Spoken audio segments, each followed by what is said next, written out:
Hello, everybody, and welcome. Welcome. My wonderful guest tonight here is Lee Strauss. It's so nice to meet you, Lee Strauss. Nice that you invited me on. I really do appreciate it, Mercedes. Yeah, I'm so excited. So, everybody, this is the Explaining the Unexplainable show. And normally I have my amazing guest host, Bishop Joshua Sparks, who is part of the panel on the Unseen Realm Hmm. podcast that we both do on Saturdays at 3 p.m. Pacific Standard Time, and that is 6 p.m. Eastern Standard Time. So we hope that you will join us there every Saturday. But he is not here with us tonight, and he has injured his body, and he's Oh, not feeling that good. So we are letting him have the night off. It's okay. If you're watching us, Bishop Joshua, we pray for you and we hope that you are okay and get better soon. And so I know he was looking so forward to meeting you, Lee, and talking with you because he loves UFO stuff. He loves Bigfoot. And you are Mr. UFO, Mr. Bigfoot, I hear. you know what's crazy about that? They started this whole, World UFO Day, and it just happened to be on my birthday. Can you believe that? I mean, what? What? What are we talking? What is going on? Really? On Yeah, your birthday? July 2nd, World UFO Day just happened to be on my birthday. Go Wow. figure. It was just kismet's meant to be that you are Mr. UFO. Apparently that's the case. Yes. Well, okay, so when I started watching I think I saw you originally Mhm. on possibly an interview with Lala and Bob. Ah, And yes. yeah, and so then, and I just love her to pieces. I love both of them, but Yeah, yeah. Lala is such a sweetheart to me. Anyway, so then I started to see your name and I started watching what you're doing. And I really think you have a great way of presenting things and you have a really great, almost like one of the television people, like you're top notch at what you're doing. Well, I So, appreciate that. yeah. And so I watched how you've created your new set. You called it something else. Your new studio. Yeah. So it's like you kind of really take your audience or your followers along with you. And I Mhm. really enjoy how you will set up all your. I mean, you have a lot of gear. You set up all your gear.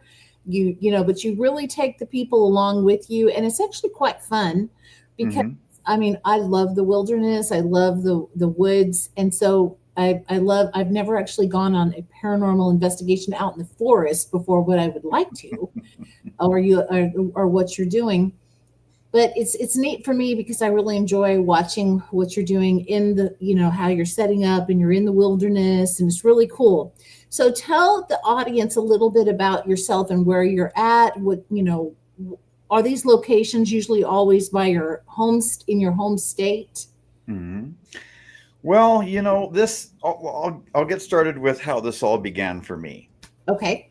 and then we can kind of talk about some of that stuff. Well, I'm an abductee, and Right. the reason I do this is because I want to know more about my experience. I'm still looking and searching for answers here. Right. I don't have Nikki. How are you doing, Nikki? Nikki, we know each other. So yes, Hi, this Nikki. started. This started for me. I got in touch with after the abduction stuff happened to me. I got in touch with a group called uh, Seattle UFO Network. Okay, Okay. and then they got me in touch with another group of abductees. And Okay. so, going through all this trauma and not really wanting to admit that maybe this did happen to me in real life, I was kind of really iffy about the whole thing. So I went to their group meeting and I told them exactly what happened to me, and I was hoping that they would tell me, no, that didn't, that's not how abductions work, and blah blah blah blah. Okay. This is how it's supposed to happen. But they didn't say any of that. They were like, "Yep, you were taken. That's real. That's not a joke." And so that kind of got me going because I was always a photographer and I shot video and I was into tech and all of those things before. So I said, well, if this is real, let's go ahead and start getting into the nitty gritty of this. Let's get some film equipment. Let's get some cameras. Let's, do a bunch of research, get out there in the field and start filming stuff. And what do you know?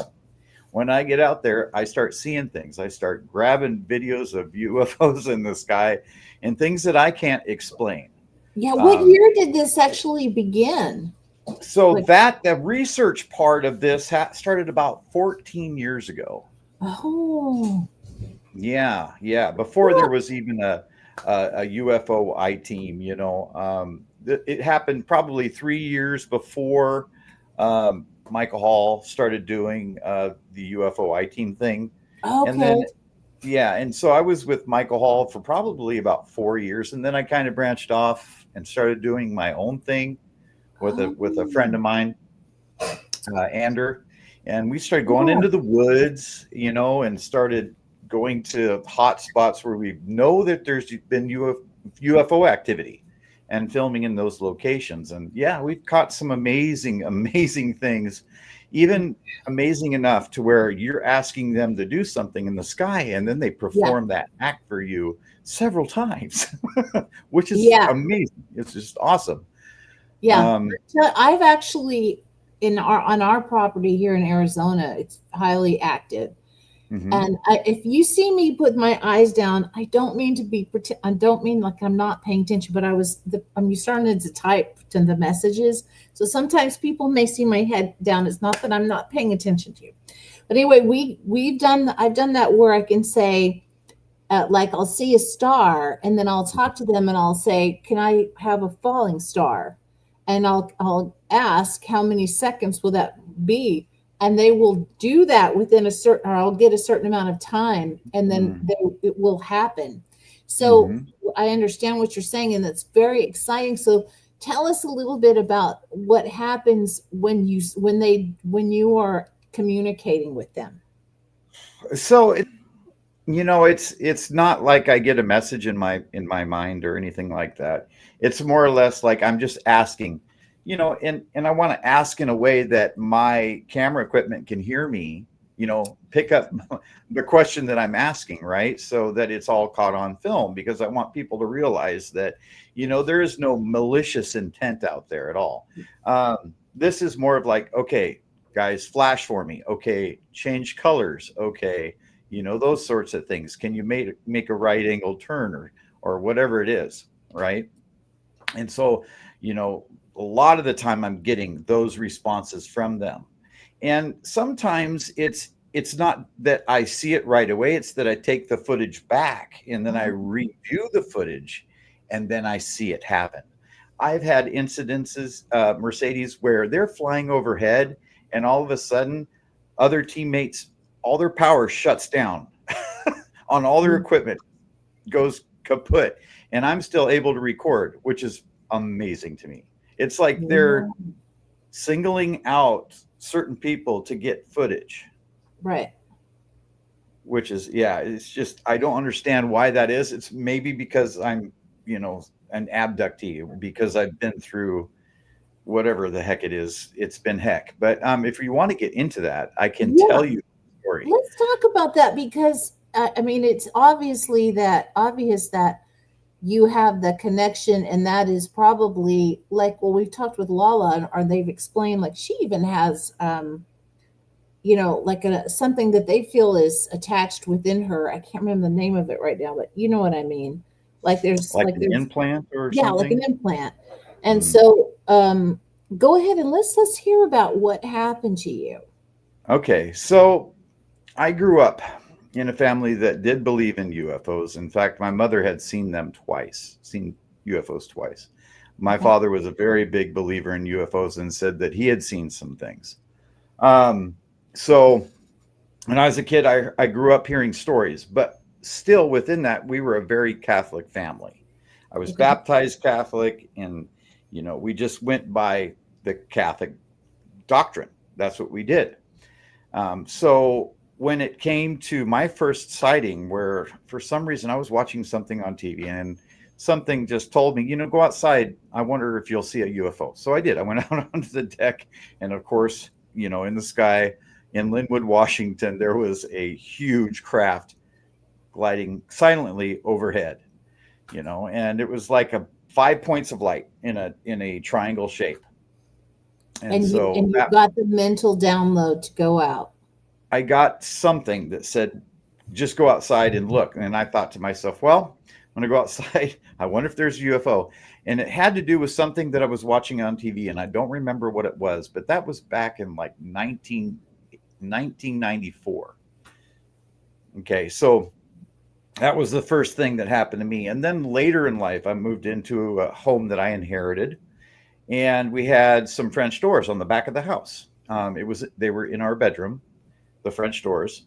So one night I wake up in the middle of the night and the doors are wide open, just out of nowhere. Like, what the heck's going on with this? So Yeah.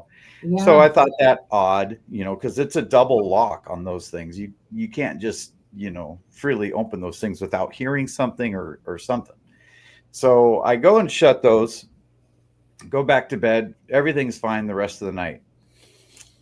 About a week later, I wake up and I'm not in my bed. Hmm.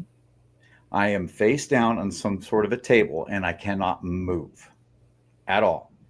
I can see the ground.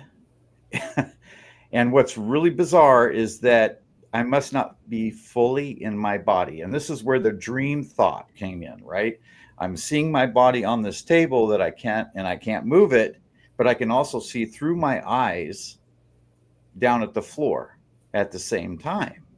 And it's all dark around me. I can't see anything but like this cone of light over my body over this table.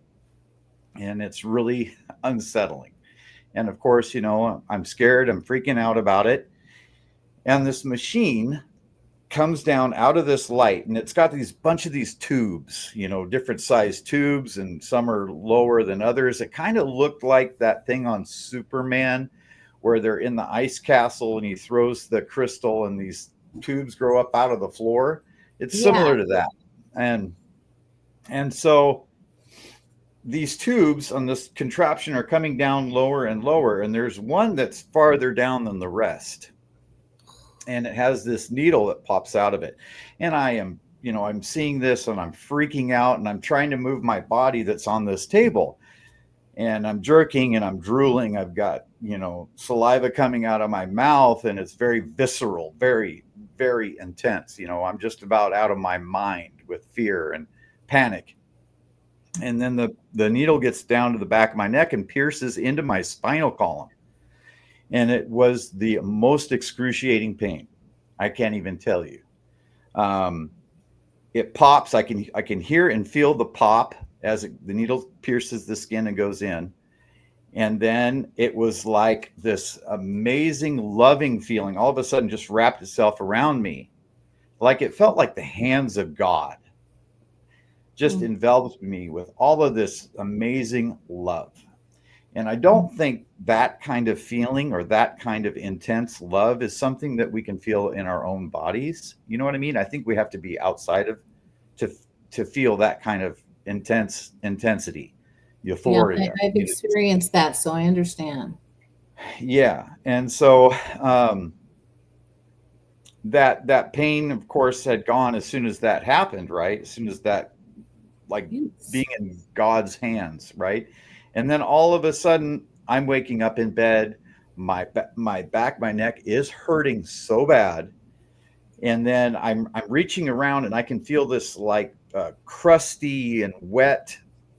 I don't know what it is, maybe spinal fluid on the back of my neck, and I'm rubbing this, and I'm wake up my wife at the time and say, "Hey, you need to look at my neck right now. What's going on back here?"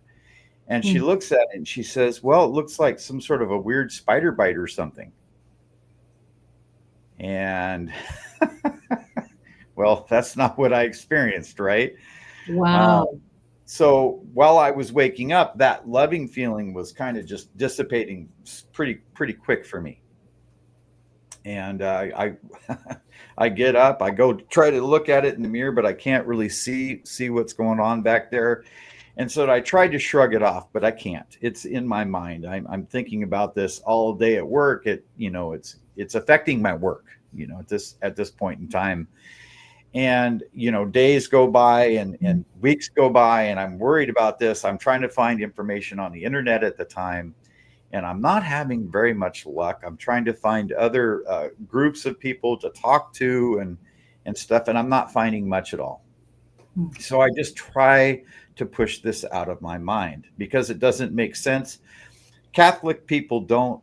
This sort of thing doesn't is not in the realm of possibilities as far as abductions and stuff like that goes. But I try to talk to my parents because, they've seen UFOs, and I'm really kind of iffy about talking with anybody else about it. But I start to at work, and apparently that's not a good thing. Yeah. Anyway, we'll get to that, but yeah, I've learned to shut my mouth since then. But so eventually, and I think it was probably about 2 years later, I find SUFON, Seattle UFO Network, and they put me in touch with this other abductee group, head by Marcy Clevens, if you've ever heard of her, here in Washington State. And we went in and we met, and I met other abductees. And like I was telling you, I wanted them to tell me that this is not how abductions happen. This isn't real for you. And, you can just calm down and go about your business. That's not the message that I received. It's like, no, this is exactly the sort of things that happen with abductions. And you probably were taken, and I'm like, and of course, then the fear really kicks in, like, oh my gosh, I don't have control over myself. I am not in control of me, and somebody can come get me anytime they want, and I'm starting to panic about this whole thing. And I'm starting to question my religion too, because now if this is real, this is breaking down everything that I have learned as being a Catholic. So it's very, very hard. So they get me in touch with Dr. Janet Coley here in Washington, and Okay.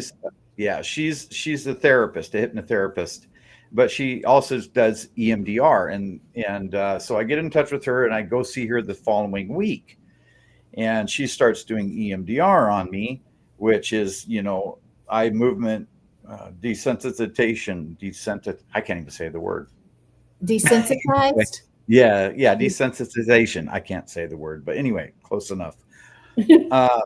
So we start doing that, and I see this bubble, like this form, start happening in the back of my in my room next to the armoire, right? And it actually looks a lot like this, and that's why this is behind me.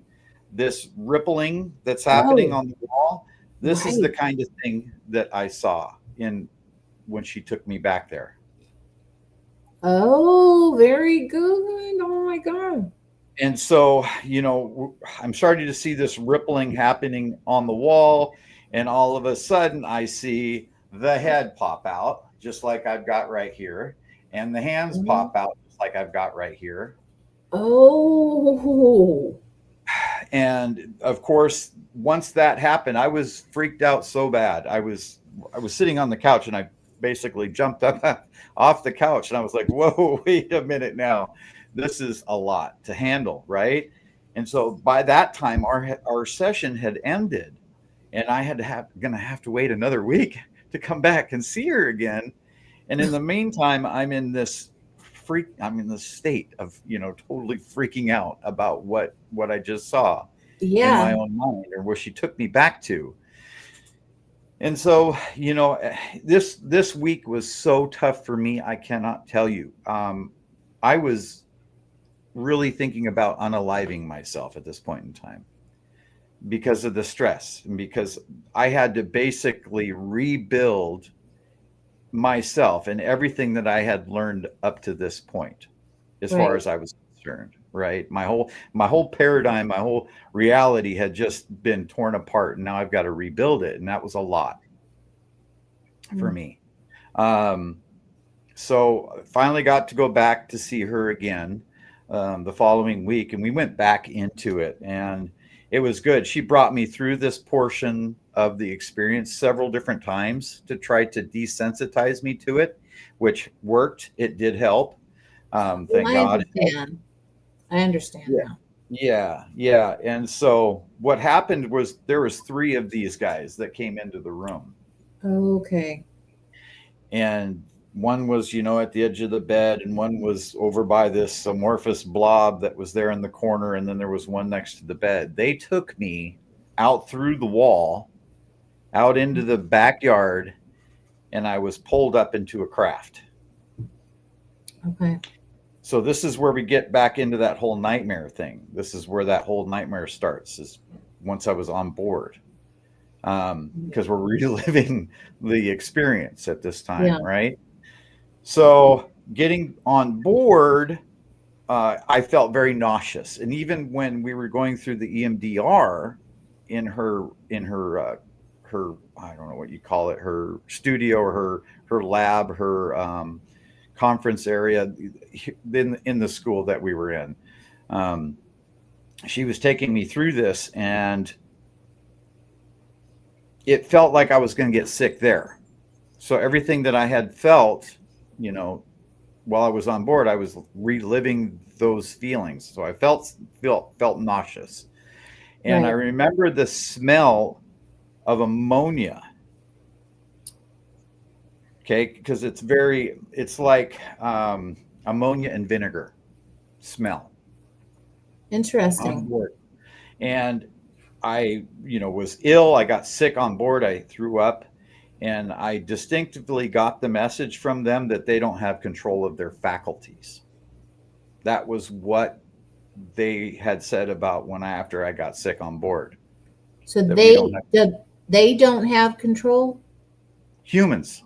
They were saying that we don't have control of our faculties. We Oh, don't have complete control of our faculties. So once I got sick, they were saying, that was the message that they were communicating, is that humans don't have control of their faculties anyway, or complete control. So huh. then they brought me into this room. Now the room had an arch in the door like this. And so we walked through that arch. They put me on the table, and then everything starts happening again. And now I'm reliving again what happened to me in my nightmare, being on the table and the cone of light. But this time I knew that they were next to me. It was like, okay, there's one of them standing here, and there's one of them over here, and that sort of thing, right? Right. So I go through the procedure of that, and then they get me off the table, and before I'm leaving, I met there's one that apparently is there all the time for me whenever I get picked up. And I've given him a name, or they've given me a name to call him, Tarok, for some reason. That's kind of his name. Um, at least that's how I would pronounce it, Tarok. And I asked him, I said, when we were there and when I was in therapy, she said you could ask him a question, and it'll be in real time. And I didn't understand that. How could that be in real time? If I'm asking a question here, how is it reflected back there? And she goes, my therapist, Dr. Janet Coley, says, time doesn't work like that. And apparently, there's some way that even though you can still get answers from back then. So I did ask. I said, okay, so where are you from? What's the purpose? Where are you from? And they showed me this spiral of planets. Um, it looked like a long, big spiral of planets that went back into an infinity. And they basically are saying that they're from all of these planets, like they've taken DNA from all of these planets to Mm, make who they are, or what they are. okay. Yeah, which is that's just the way it is, I guess. But anyway, so they took their DNA from all these planets, and they occupy all these planets, or have been on all these planets. And then I said, well, what are we? As far as what are we uh, in a collective, as far as humans and them and everything. He showed me this ball of light like this, and it's like a blue light with lighter blue and lighter colors until it's just like a very hard, uh, bright light in the center. And he says, everybody and everything in the universe is this. This is what we are at our core. You know, Okay. basically the soul, right? And the information came to me like, okay, yes, but we're all belong to this larger great sun, or the great, I don't know what you want to call it in let's see, let me Like a try to God think, like, force? huh, Like a God force? like, yeah, but there's another word for it. Now it's escaping me, but yes, Mhm. and the old souls can go back and join back with source. We never really lose our identity, but we become one with source after so long, and then new souls will come out of source as well, and inhabit all the beings in the universe. So it was actually quite lovely and quite amazing at the time, when Right. this was all being shown to me. And so I Okay. think that's when that whole lovey feeling came in, because there was so much emotion and so much to that remembering of that, and what had happened, and how we're all part of one source. That's it. Source. Yes, exactly. So Whoa, I can almost feel your heartbeat right now. I know this is not easy to talk about even to today. I had a I had an interview this afternoon with Charles Romans. He would probably love to interview you. Um, and I had to go back and talk about my events. And it never really gets easy, when you have to talk about these experiences. So I apologize for not being considerate enough to actually do a prayer or something prior to this. We just started right on. Usually have Bishop Joshua will do a prayer, so we have really good energy balance and protection here on the show. And I mhm. I I just ask that your body be stabilized, and that the God of all creations, our dear God, just to keep this program in the highest vibration and keep everyone safe, and that these memories are not bringing back anything negative, because I do believe in the fact that we have no time and space, that what Mhm. we are saying right now they are hearing, I'm sure. Yeah. Oh yeah. Oh yeah. So I Or just they've ask heard or they've heard already. So already, and so I just yeah. ask that everything is just perfect and just blessed. And so a question coming up with me even saying that, um so that obviously changed the way you felt about God and all of that. But as you progressed, were you able to see the correlation? Because, like, I am part of the Order of Exorcists, and I love being, and I've had many lives of trying to investigate everything, to see what actually is what is real. And Mhm. through my own experiences, I've had just amazing miracles happen to me. And so I understand that God force, that thing that comes over and saves you. Oh yeah. But so Bishop Joshua and Archbishop Ron, Archbishop Ronald Enright's listening right now to us. And we talk about these subjects, and we are open to that. So what do you feel about how, now that you've come from 1994 Yeah. to here 20 years later, what is your perception? What do you feel like you have learned about God and about the connection of what this is? Well, I think they know what God is. They have a deeper understanding than we do. Their perception of things may be a little bit skewed because they're not human. They seem to think and view us as our bodies is something, clothes that you would take off at the end of the day, and you would put new clothes on in the morning. They understand that we don't see it that way, but to them, that's what these bodies are like. Interesting. That Hmm. makes sense in a way, huh? Because really, well, that's a good question. So you've obviously been doing this a while now and have, really have firsthand information from what you've experienced yourself. Um, do you believe in the forces that there's many of them? There's many types of like for instance the reptilians, which if we look back in time, I mean, Hmm. there was even a civilization years and years ago that had statues of a reptilian god. So I mean, have you discovered that there is more than one type that you have run into? Three different types. Okay. Whoa. Yeah. Talk about that. Okay. Okay. I So know you can talk about whatever you want. okay. So the three different types. There's we'll go with the one that I've only seen once. First of all, looked like kind of a squished face Sharpie, like Sharpei Carpe. skin in the face that was kind of wrinkly and all that. And he had this overgarment on that had this high collar that went from back here like up here, and Yeah. then had like this thing that ran a different color that ran down the center of that, and it was like a longer type robe. And this guy wasn't a tall individual. He was probably only about maybe 5 foot tall.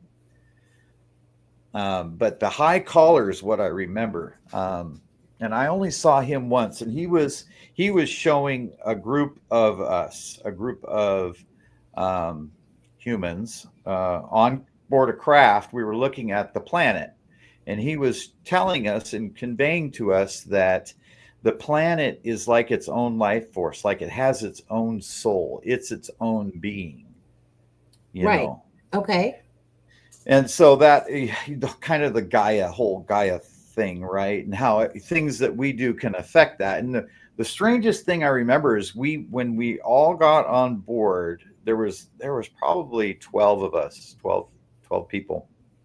One guy had pajamas that were yellow in 1950s cars all over the pajamas. I remember that very well. That's just one of the things that sticks in my head. Like red Cadillacs and blue this, and like Dodges and just all old 1950s cars. I remember. Wow. Yeah, it's just bizarre. But So it's everybody was probably in whatever they like. garb, Yeah. Wow. whatever they were sleeping in. Exactly. Wow. And when we got on board, we were in this one room, and everybody took off their clothes. Like everybody that was there shed their clothes or whatever, and then we stood in this circle around this big opening in the floor, like a window, basically, to look at the planet. And then that information was conveyed to us, and that guy was standing up at this podium like thing. He had some sort of controls in front of him or whatever, and he was just showing us how important the planet was and how we needed to take care of it and nurture it and respect it. And it's just another soul just like our own. Wow. I Mhm. believe that in Native American culture, of course, it's very much about that. So, I mean, Blessed Mother Earth is what I call her. Yeah, So that's that's so one type. yeah, that's one type. It doesn't sound too bad. No, it wasn't too bad. Sounds It like a wasn't too good bad. one. And then of course there was the one that met me, Tarok. Now he's got blue pupils. Okay, so he looks like a typical gray, except he's a little taller and he's got blue pupils. And it at one point, because these abductions went back in my life, since the time I was probably 5 years old. She took me through a bunch of different ones that had happened to me, asking me this and that. I always thought it was kind of odd because I had some other just bizarre things that happened in my life, and I wanted to know about them. And of course, the ghosts in my grandmother's attic or upstairs bedroom weren't ghosts; they were ETs. Come to find out that were coming to collect me. So, um, Oh, yeah, at one point in time, I had asked, what's going on? Why do you guys got these scary black eyes? These scary black eyes, right? And they peeled it off, and it was like a lens. Like they put this liquid in their eyes, and it kind of just goes over their eyeball. And I think it must be to protect their eyes from, or not protect their eyes so much as it's to help them see better in our light, or in darkness when they're coming to get us at night. wow. Yeah. So they do that, just for whatever. It's not meant to scare anybody. It's just part of what they do. And the guys that came and got me are different than um, Turok. They seem to be manufactured or some kind of genetically manipulated to be more of a servant type being rather than the guys that run the craft, so to speak. Interesting.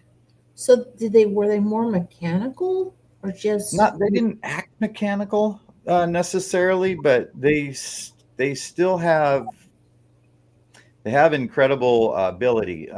One night that I was taken, I was asking for this. So those are the three types that we just went over. I was okay, asking, okay, okay. guys, if you guys are going to come get me, I want to be awake for it.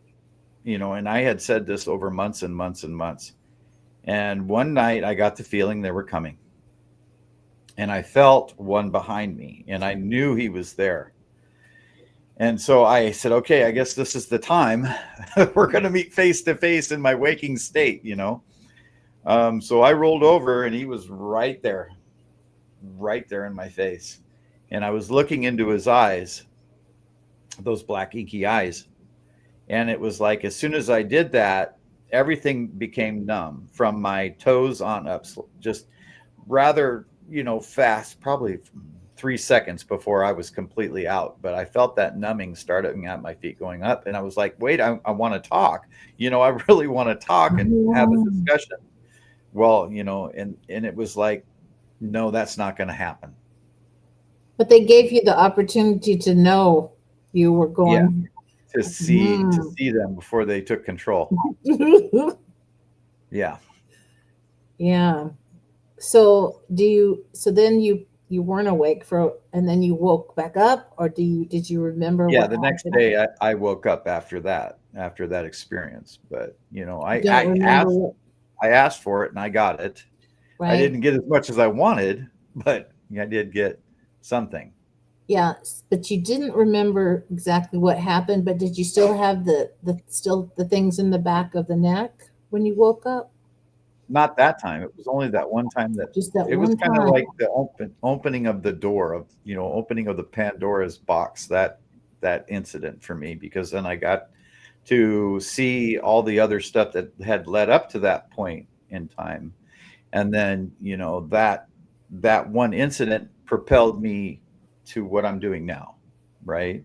Is Right. searching for answers and trying to get answers. And I don't know necessarily what answers I'm going to get just by filming them in the sky, but I will tell you this. It helps to dispel the stigma around this phenomena. Yeah. There's other people like myself, like yourself, and other people in the field that have had these things happen to them. And they've had people laugh at them, and they've had people put them down because of the experiences that they've had. And it's not fair. So, the things that I can do is get my camera equipment out, go out somewhere and film them in the sky and say, look, this is scientific documentation that this stuff is real. At least the UFOs are real. It's not documenting, being taken, but it's something. It's a first step, Yeah. right? Right. And that for me is good enough, is as good as I can get, and that's what I'm going to do. Yeah. And seriously, this is like the time, don't you think? Like there's a change happening, and we probably are getting a lot closer to them. Um, being where where you'll be able to be like you might be able to film them even in a closer aspect. I mean, I know that there's other people that are filming, and have been filming. I can't think of the guy's name. Some people don't like the guy. He was in he's been doing this quite a while, kind of a tall looking man, reddish brown hair. He's been Hmm. doing this paranormal kind of investigation where they'll do the remote viewing, which is what I am since my Oh, accidents. I know. I think I know who You you're probably talking know who I'm about. talking about. But I Greer, mean, Stephen Greer. it is fascinating, but when in your research, have you been able to communicate, or even when you've had the therapy sessions, were you able to get that answer about when they want to start? And I really want to say thank you, Angels Are Life. She's making some really cool comments. I appreciate that. I think you called her Nikki. Yeah, Nikki Jacobs. Yeah, so Maybe thank I you for shouldn't your tell everybody. messages. So, yeah, so, but did they ever communicate or give you a feeling, an answer of like when and why they just don't come out and say, "Hey, here we are." Why do they stay so secretive? Do you think? Um, a good friend of mine who is also an abductee says it like this. He says they don't want to scare the children. That's the message he gets. It has to be a slow introduction, right? And so maybe they're using people like myself or people like that individual you were talking about to get this knowledge out slowly. It's the hundredth monkey type thing, right? You Right. get enough people to see them and to photo and video them, and then you don't have any choice but to believe because there's so much so large of a preponderance of evidence. you know um I think that's what we're leading to here. Do you still feel like now that you're out in the public doing this work and broadcasting the way you do you have more people that you feel comfortable around, or you have that are accepting of what you're doing, or do you still feel like there's more of the percentage that think you're nuts? People think Well, I'm i nuts, i I so I think I think understand. 25%, I would say 25% of people think I'm nuts. Now, I had to take this whole subject away from work because I was going into work today and talking to some people about it. Um, Wrongly so, bringing it to work, and of course, then at one point in time, I was told to shut my mouth and not talk about this subject at work. And so when all that went down for me, it's like, well, then I had to come up with a different name for myself because I didn't want to be known, by my real name. And then I've got, management, and I've got other people that want what we do for work. They want our products basically, and they don't want people, hearing that so and so that runs the this and that is into this stuff or is an abductee. So there was a whole yeah, there was a whole thing that Michael Oh, Hall said, you know what, we need to change your name so that people can't figure out who you are, and so they can't track you down on Facebook, and so that's why I have the name of Lee Strauss right now. oh, very. Well, I like that name. Yeah, he that was his deal. He said Lee Strauss, and I said fine, I'll use that, whatever. But Very interesting. So you're mhm, actually somebody else. I am. I am. If you go onto my, if, I'll give you a hint. If you go onto my Facebook page, you can actually see what my real name is if you look at my bio stuff. Oh, I You have can see my looked at that. I've my never, my first name anyway. So and it's okay for people to actually do that. Then I guess maybe uh it's not so much as it was. because Yeah, because from that they're not going to be able to tell who I work for or what my company is, and the owners of my company and then the owners of our projects aren't going to be upset Good. because, and the stigma has lessened to such an amount now. I don't know that it would matter if it came out anymore, but back 10 years ago it did matter. Oh yeah. Yeah. Hmm. I think it's but still, I mean, sometimes I wonder how I open my big mouth a lot on Facebook, or I'm typing things that I feel very strong about, but Strongly about. I know other people may not feel the same way I do. But Exactly, it's like, exactly. what if we died tomorrow, though? What if we don't? I mean, you and I both, I know that, I mean, Mhm. I've had my life almost taken from me several times. So I always think to myself, well, I want to do as much as I can with what my missions are before Right. it's before I don't know what's going to happen if I walk out the door. So it's kind of like it's important for me to, like yourself, to keep going and get that voice going, or the mission that you feel you've been given. Do you feel as if, well, you obviously are, I would say yes, that there is a mission for you? It was, you were born into this, you were born to do what you're doing. Yeah, I mean, yeah, I learned photography through my grandfather and my father. They were heavily into it. My grandfather was a chief engineer for Boeing, who lived in he they moved to Japan for like 10 years to help the Boeing company out there, and then he moved back. But Interesting. they traveled the world, and that Ooh. whole thing.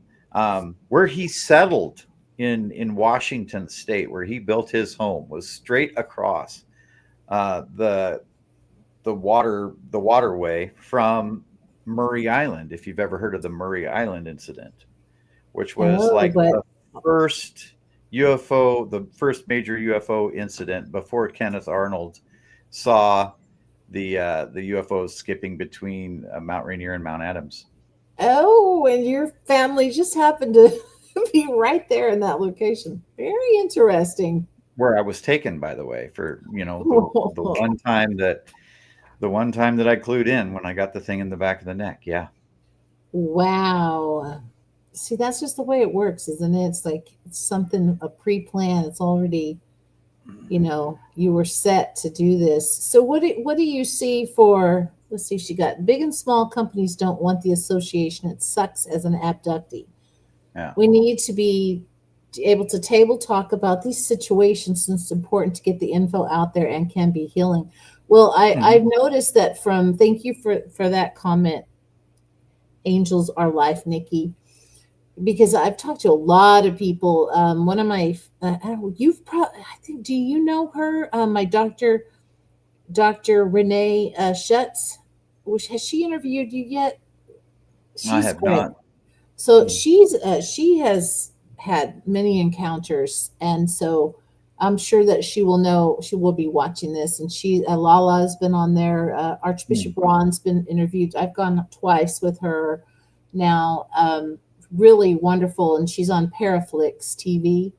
Oh yes, I So know Paraflex. Hmm. yeah, so she's got a really cool show called Disembodied Voices. Aha. So it would be good. So I'll connect you too, because I think she would enjoy talking to you. Hmm. But yeah. So what's your future like? What do you think you've got a future here? What's your plans? Well, I'm hooked up with Dave Scott and Spaced Out Radio, and I have my own show, Element 115, on there. And so I do a lot of the similar things that you do. Is I bring on guests and I talk to the guests, of course, from my perspective.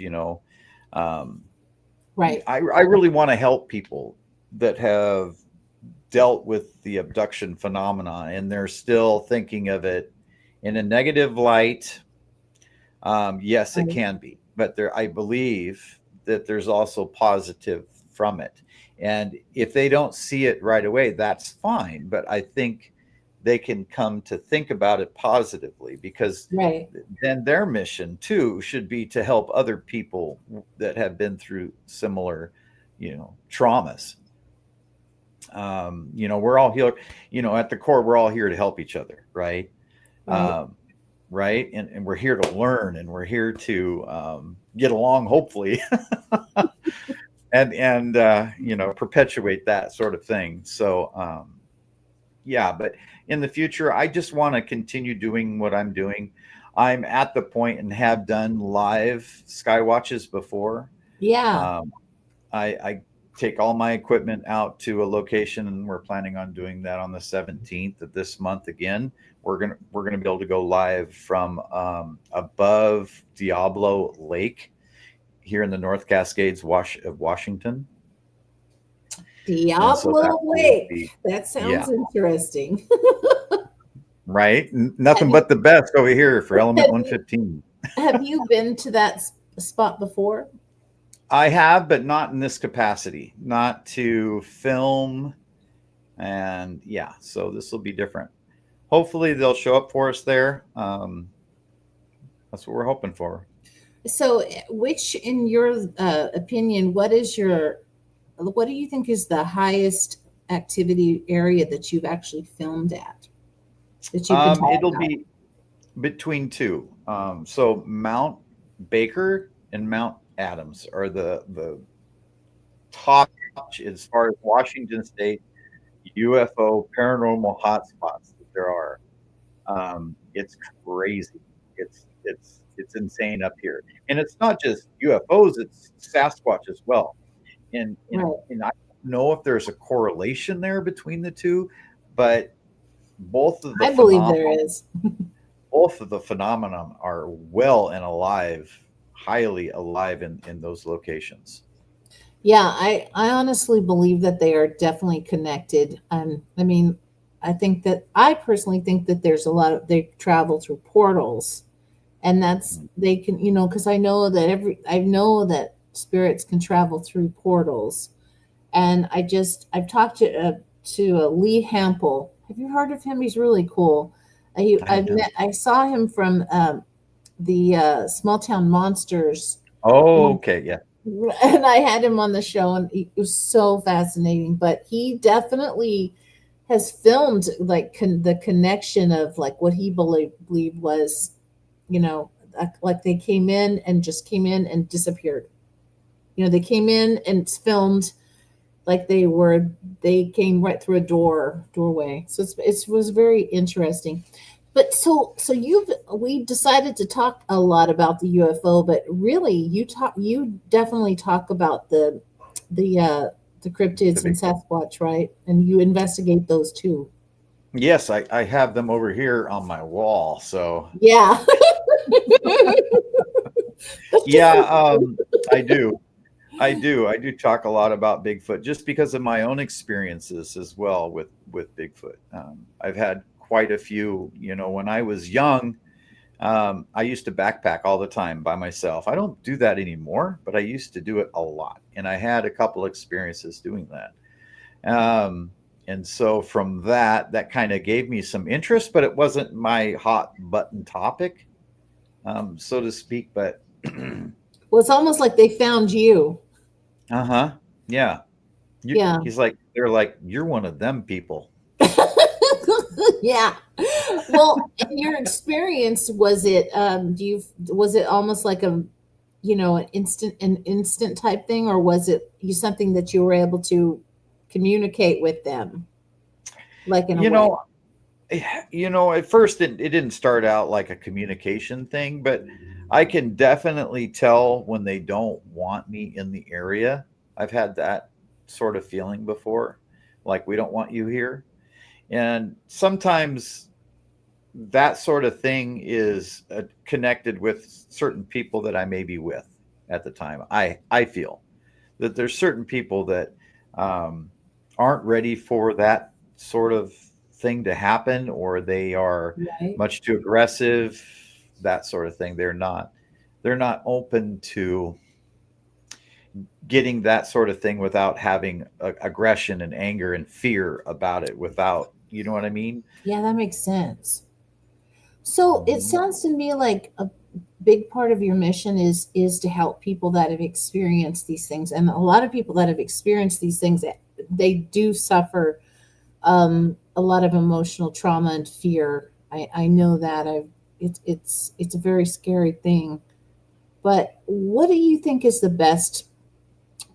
What would you say to somebody that is like yourself that has gone through this and doesn't has never heard that there is help out there? Is there?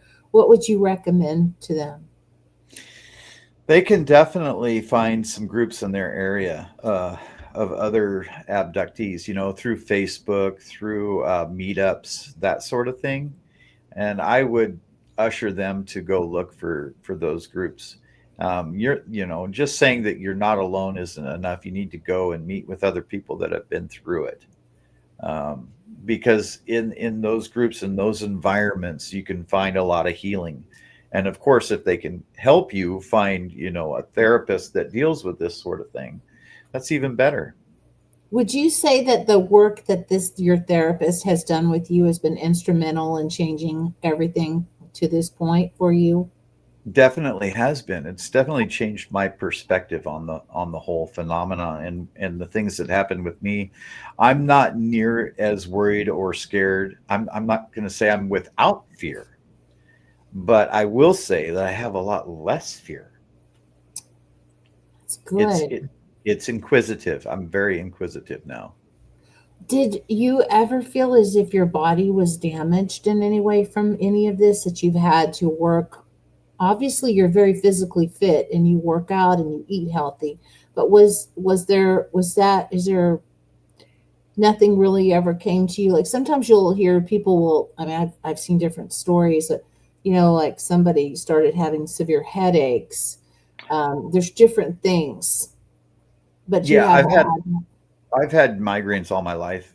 okay. I've woke up with bloody noses and blood in my ears and that sort of thing for as far back as I can remember.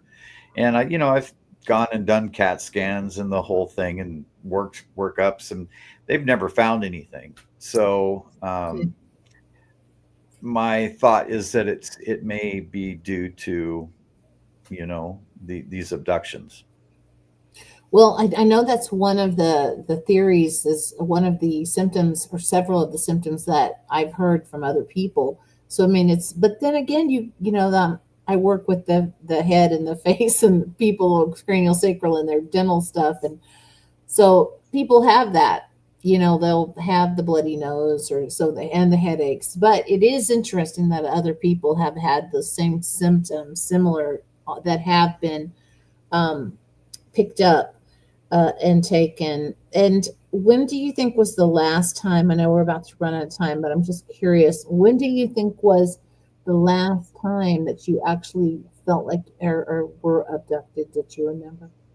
I would say probably about 8 months ago. That was probably. Ooh, Mhm. that's not too long ago. That was not the. So, can you talk about that experience before we end the show? Yeah, I felt really odd before going to bed.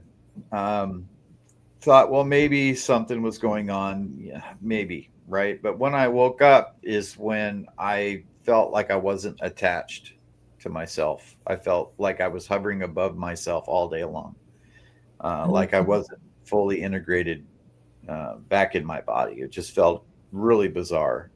And I can't tell you that I know that that's because of an abduction experience, but it was odd enough that I took note of it. And I've felt that before during known abductions or abductions that had happened to me before. So it's very possible. 8 months ago, I was the last one that I had. Yeah, I would say that sounds, I mean, because I know that feeling of being outside of your body. And if that's something that you had experienced in other times. So Hmm. how do you get yourself back in alignment? Is it just get some time or Grounding, really. okay. Take off your shoes, get connected with the earth, Yeah, and very reach good. your tentacles out if you have them. When I'm that sort of thing. But Right. um, I didn't learn about that until like a year ago. So that's kind of a new thing to me. About the what grounding or the other? Grounding, The grounding, yeah. Yes, I learned that about that many years ago, and I really resonate with the grounding. I feel very, I just feel like all of our energy can be poured out. And if you're dealing with these, when you're dealing with these entities and things, Mhm. you're picking up their energy, Yeah, so you exactly. got, it's just like with humans, we have to cleanse our energy anyway, every single time, most of the time when we're with certain people, you have to cleanse your energy. How does this affect your life, your personal life, your friendships? It must be tricky to Yeah. have, unless people really understand you. Well, that's the thing that I've been dealing with is my marriage ended, 19-year marriage ended.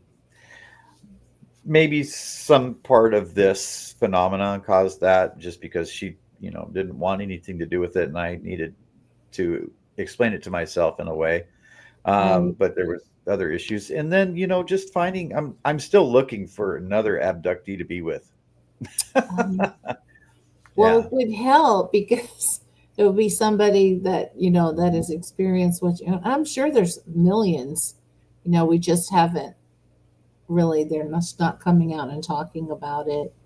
yeah, Well, but even if you didn't find an abductee, maybe it just, as long as somebody totally understood you, that's a good thing that you yeah. could resonate with. I'm sure whatever the right person will be, they will come along soon. Oh yeah, oh yeah. And they better That's like wilderness Yeah, stuff like being too. out in the woods, camera equipment.